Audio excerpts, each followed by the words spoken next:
అయితే తమ్ముళ్ళు, ఈ సభ ద్వారా 3 పార్టీల కార్యకర్తలకు నాయకులకి ఒకే మాట చెప్తున్నా, మీరందరూ కూడా కాలర్ ఎగరేసుకుని తిరిగే విధంగా పాలన అందిస్తున్నాం, హామీలు నెరవేరుస్తున్నాం. కేంద్రం కూడా నెక్స్ట్ జనరేషన్ రిఫార్మ్స్ తో దేశాన్ని ముందుకు తీసుకుపోయే పరిస్థితికి వచ్చారు. మిమ్మల్ని అందరినీ కోరుతున్నా, మనం పాలకులం కాదు, సేవకులం. మనం పెత్తందారులం కాదు, ప్రజల భవిష్యత్తు కోసం పనిచేసే వారసులం అని చెప్పి మాత్రం మీ అందరికీ తెలియజేస్తున్నా. అహంకారం వద్దు, అవినీతి, ఆలసత్వం, అసంతృప్తి అనేది మన దగ్గరికి రానియద్దండి.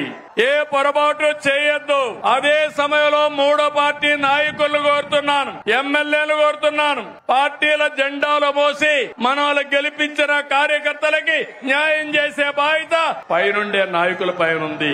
ఒక పార్టీ అని కాదు, గ్రామ స్థాయి నుంచి రాష్ట్ర స్థాయి వరకు 3 పార్టీలకు న్యాయం చేయడం మా ధ్యేయమని మరొకసారి మీ అందరికీ హామీ ఇస్తున్నారు. మీలో కూడా ఐకమత్యం రావాలి, అందరం కలిసి పనిచేయాలి. కలిసి ఉంటేనే మనకు బలమని మరొకసారి మీ అందరికీ విజ్ఞప్తి చేస్తున్నా.